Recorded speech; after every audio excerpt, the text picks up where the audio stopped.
YouTube, Awesome Rider here. Welcome to my second episode review for Red Ranger Becomes an Adventurer in Another World 2, Zen Move. Thank you to all of you that watched the last episode review. I got a pretty good response, better than I was expecting in terms of people wanting me to continue this. You know, the numbers were pretty decent for that video for episode review stakes. Stakes? Anyway, I've heard it both ways. So I will continue to cover this. You know, if it really dips off, maybe I'll wait to do a series recap, but I am enjoying the show a lot, which you'll see when I talk about this episode in particular in a couple minutes or a couple seconds. I'm not going to keep droning on about other stuff for a couple minutes. And I'm going to keep watching it and keep covering it, so I hope you guys are along for the ride because this series is something special. Like, I liked last week's episode for sure. Obviously, you could tell by that review, but I liked this week's episode even more. I think this really showed off even more so what this series is going to be like. I know there's a manga. I'm personally not going to read ahead. I just kind of want to go along for the ride of this. So I know there are some people that already know what's ahead, so some of my speculation or curiosity might be like, you doo-doo head, that's not what's going to happen.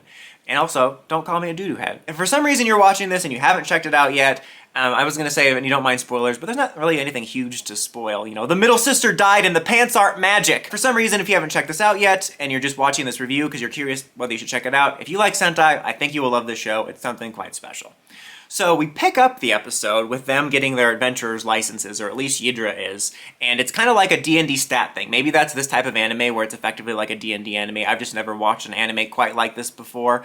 I've discovered something about myself that, this is obviously a different exception, but I love a good fantasy aesthetic, but I have a hard time getting into their stories. It just feels like I have homework to do. Like the new season of Rings of Power came out and I had that same feeling in my stomach as when I had to watch a documentary in school. I'm like, I can't do this. It's funny and meta to see like D&D stats, especially then when we get to her looking at his stats and how different they are and continues that funny commentary on the differences between the fantasy world and Sentai. And it segues into like a little character profile on him, which was just a lot of fun.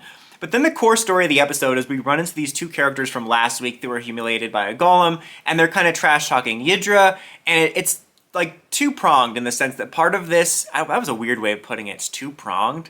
The hell was that? Two-purpose story. One was to have us learn more about her. Obviously we know that her dad used to be this guardian and it was stolen by this other guy, but I guess he has a reputation for being a coward and she wants to prove that untrue because obviously he wasn't a coward because he continued to sort of serve that role and want to protect and learn magic even after he was ousted, and she wants to, you know, prove that legacy, and also she has kind of a reputation for being snotty, so it was kind of about like her proving herself, us learning her backstory, and them, both of them, seeing that they're more than what they think of each other. Like, they see that she's more than a stuck-up princess, and then she sees that they're, like, not just third-rate adventurers. And I thought that was really cool, because it was a very Sentai thing, which I'll get into. But they go on this adventure together, because they're about to start fighting, and Red's like, look, bonding over fights is a total classic Sentai thing, but let's actually just go on an adventure. So they go to this cave, and they have an adventure, and they fight these enemies, and there's all kinds of just really fun beats of what I love about this show is, like, this fish out of water thing of a Sentai character being in this fantasy world. And it's almost like what if a Sentai character was in our world, just with the commentary on everything, but just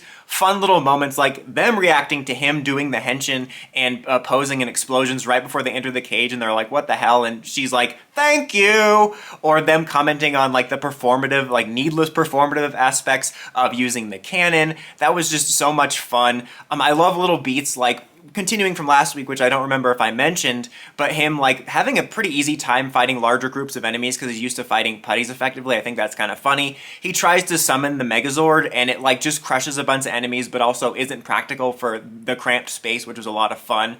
But then we get to the big bad, which he actually does have problems with, and this is where we got to the magic of the episode, outside of the other things, is first of all, I think they showed the technique, and by which we'll see the other characters, is in order to defeat this monster, he's like, oh, I learned this lesson in this Sentai episode, and they literally flash back to another episode, and it shows the episode title. It's like turn 17, or turn 18, or turn 7. I'm like, that is so great. And there's another series that used turns for the episode titles.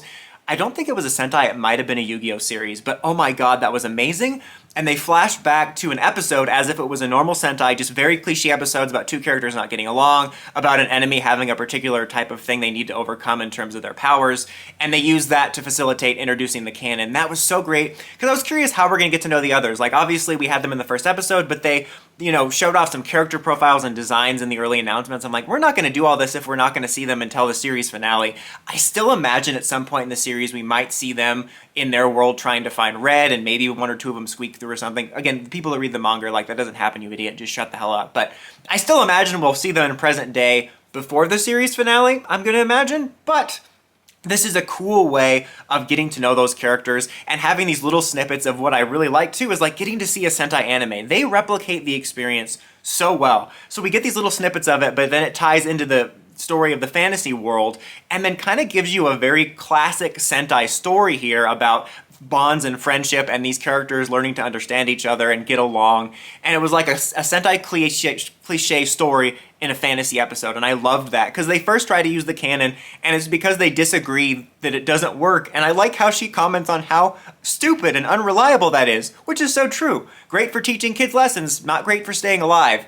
But once they actually pull together as one and revenge us, they are able to use the canon. And I just thought that was so great. And the cherry on top was then everybody else posing with him at the end. Like, why are we posing? It's almost like Sentai Spirit is like a disease you catch and then you just start posing and stuff like that. It's certainly a disease when it comes to like everyday items with toku gimmicks. You know, you can't walk down a grocery store aisle without hearing toku noises.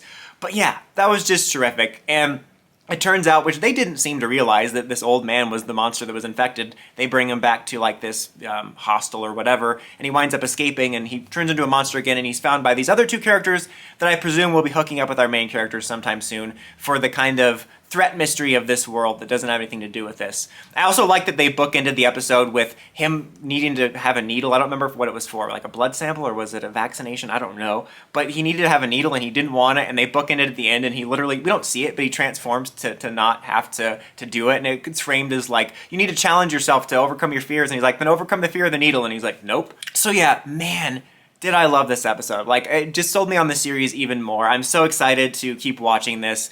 And last couple things I wanted to touch on that don't have necessarily to do with the episode, but just about the series in general and some follow-ups to stuff I talked about last week, which is, I can't believe I didn't realize the theme wasn't Band-Aids. Like, I don't know, maybe I was just not thinking about it, but it's pretty clever and doesn't feel too far off from something Sentai writer would use. In fact, I wouldn't mind it, and someone even bringing up, like, that's how they incorporate the theme of, like, keeping bonds together, Band-Aids.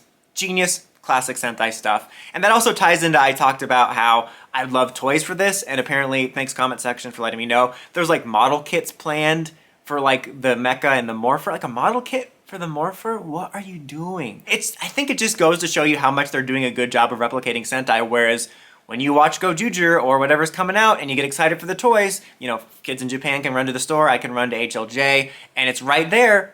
But this, like, doesn't have it. They just have weird model kit stuff, but I want normal toys for these. I'm not much of a model kit guy.